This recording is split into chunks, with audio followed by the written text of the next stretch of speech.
Apni gan go এখন wanna sing I sing for the people মোক এই মানুহখিনি লাগে কমদিন লাগে মই যেটা বিহু গান মালক নাচিব পাৰে না ইয়াত ডিস্টাৰ্ব কৰে মোৰ দিগদাৰ আছে যাব নহয় মই কেনে গান গাম আপুনি গান গাম আপুনি কেনে গান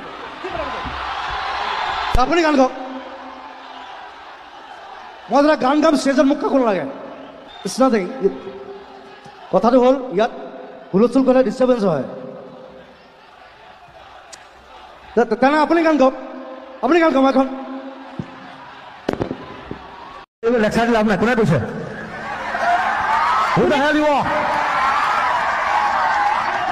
লাভ নাই কোনে কৰিছে তেওঁ হাত দাঙি দিব পাৰিব জানো পিছফালে গিৰিবলৈ হাত মই মাৰিম তাত You do it to me. যদি আছে you do it. আমি লেকচাৰ মাৰিলা নাই লেকচাৰ কোনো নুশুনে গান গা না কিয় চেনেল কিয় জ্বলিব তাক গিৰিমন মাৰিছে কেনে জোতা মোৰো আছে ভাই মোৰ আকৌ বেলেগ বেলেগ কালাৰ আছে লেকচাৰ মাৰি লাভ নাই একো নাই সেইটোৱে কথা সেইটো হাজু দুখ নহয় সেই ল'ৰাটো দুখ হাজু বাকী ৰাইজে চাব লাগিব বাদ দে একো নাই মাফ কৰি দিব তোমাৰ চেণ্ডেল লাঠি মাৰিব আছে যে পিছফালে আহিলে হ'ল মই মাৰিম মোৰো আছে গতিকে আপোনালোকে নিজে সকলোৱে ভাবি চাব ভৱিষ্যতলৈ বিহুটো বিচাৰিছেনে নাই বিচৰা সকলোকে অনুৰোধ জনাইছো নিজৰ বিহুটো নিজে ভালকে ৰাখক আচলতে চব মানুহ ভাল এটা কথা মই একদম চিধা মানুহ মোৰ কোনো ঘেণ্টা মই কাকো খাতিৰ নকৰোঁ ইংলিছ গাম I'm asking why হিন্দী কিয় গাব নোৱাৰো ইংলিছ কিয় গাব নোৱাৰো না বিহু মঞ্চৰ Bihu is a musical festival ইয়াত চব গান গাব পাৰিছো জুবিন আমি বিহুৰ সময়ত আমি অসমীয়া গান গাম বেলেগ তুমি ফাংচনত তুমি হিন্দী গান গোৱা তাত কোনো আপত্তি নাই কি বিহুৰ মঞ্চত তুমি বিহুৰীয়া গীত গোৱা আধুনিক মই যি মন যায় মই সেইটোৱে গাম প্ৰগ্ৰেম নকৰিলেও You cannot dictate me. Dictate my time. Understand? 25 বছৰ 16,000 গান মই গাইছো আপুনি কোৱা নাই এটা কথা কওঁ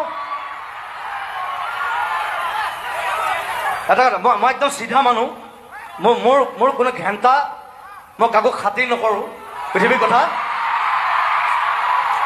আপোনালোকে মোক পইচা দিব নালাগে মই যিখিনি গালো বছ I'm going off. Thank you very much.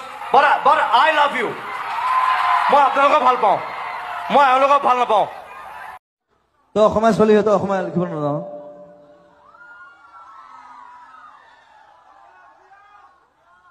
ইংলিছত লিখিয়া নাই What is this? অসমীয়াত লিখিব লাগিব খুৱাই দিয়া জগাই দিয়া মৰিব দিয়া তোমাক কি বুজি পাম ইয়াত কি লিখিছে এইটো কি ঘেণ্টা লিখিছে এইটো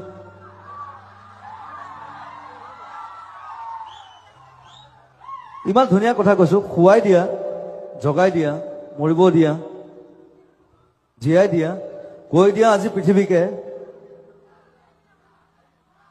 એટલે তুমি মোৰ তাৰ পিছত কিন্তু বুজি নাপাওঁ কিন্তু ইংলিছত লিখিছে মই কি লিখিলো কি লিখিছিলো নাগাওঁ দে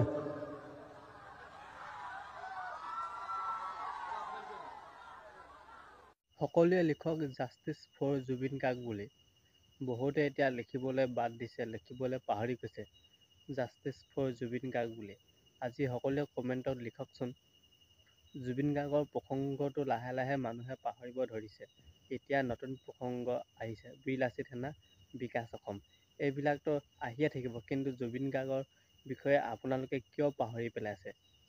জুবিন গাৰ্গক যে ন্যায় দিব লাগে বুলি, আজিৰ তাৰিখত জুবিন গাৰ্গক ন্যায় দিব লাগে বুলি চিঞৰা মানুহ বহুতেই কম বৰ্তমান সময়ত। প্ৰথমতে আমি যেনেকৈ দেখিছিলোঁ, কিন্তু এতিয়া সেনেকৈ আমি দেখা নাই। আৰু আপোনালোকে আজি কমেণ্টত লিখক জাষ্টিছ ফৰ জুবিন গাৰ্গ বুলি।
কালি ইতিমধ্যে জুবিন গাৰ্গৰ শ্ৰদ্ধাৰ্ঘ্য অনুষ্ঠান সুন্দৰভাৱে আচলতে হৈছে। আমি যিটো আশা কৰিছিলোঁ সেইধৰণে আমি শিল্পীগৰাকীক শ্ৰদ্ধা জনালোঁ।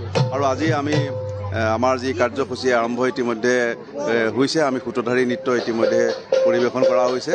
আৰু আজি আমাৰ কিছু সময়ৰ পিছতে আমাৰ যি মূল ৰাস, এই ৰাসৰ উদ্বোধনী অনুষ্ঠান অনুষ্ঠিত হ'ব। ইতিমধ্যে আমাৰ আমন্ত্ৰিত অতিথিসকল উপস্থিত হৈছেহি।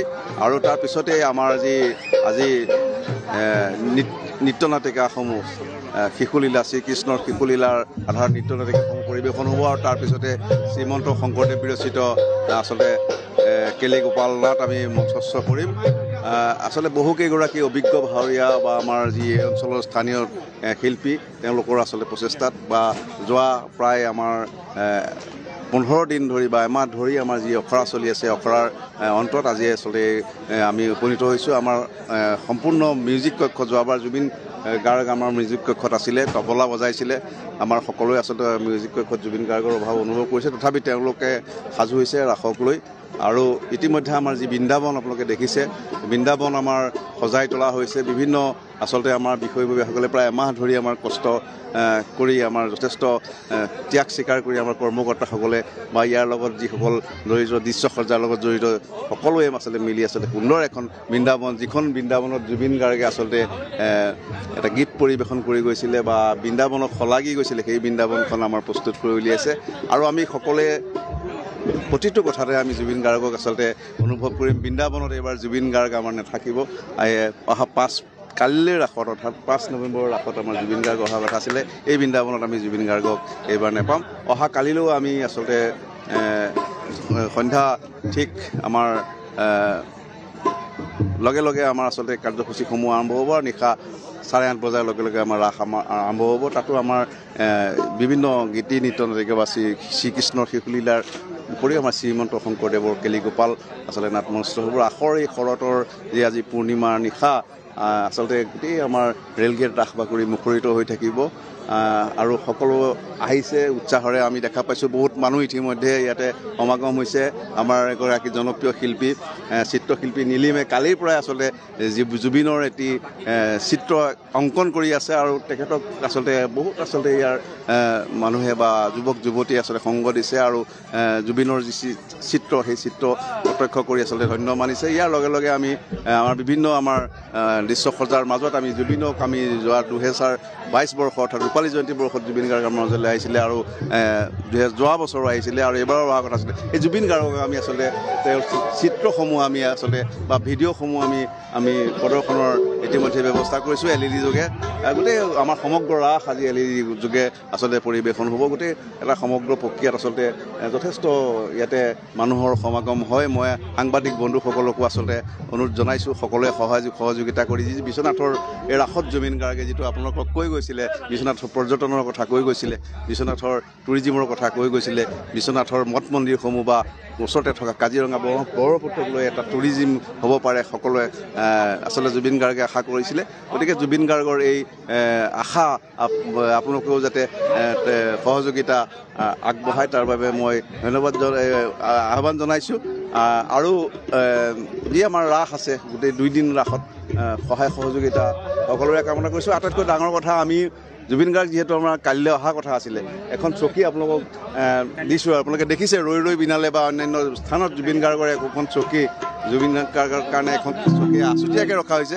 আমিও এখন চকী আচলতে আছুতীয়াকৈ ৰাখিছোঁ। সেইখন আমি জুবিনৰ সন্মান জনাই আচলতে আমি চকীখন আমাৰ ৰাস মহোৎসৱত আমি আচলতে ৰাখিছোঁ। কাৰণ আমি জুবিনক তেনেদৰে ৰাসত আমি ৰাখিব বিচাৰোঁ। তেনেদৰে আমি বিশ্বনাথক তেওঁ যেনেদৰে ভাল পাইছিল তেওঁকো আমি আজীৱন আমি তেনেদৰে ৰাখিব বিচাৰোঁ, আমাৰ মাজত ৰাখিব বিচাৰোঁ, আমাৰ অন্তৰত ৰাখিব বিচাৰোঁ। অসমবাসীয়ে যেনেদৰে বিচাৰে আমাৰ বিশ্বনাথবাসীও তেওঁ অন্তৰত ৰাখিব বিচাৰোঁ।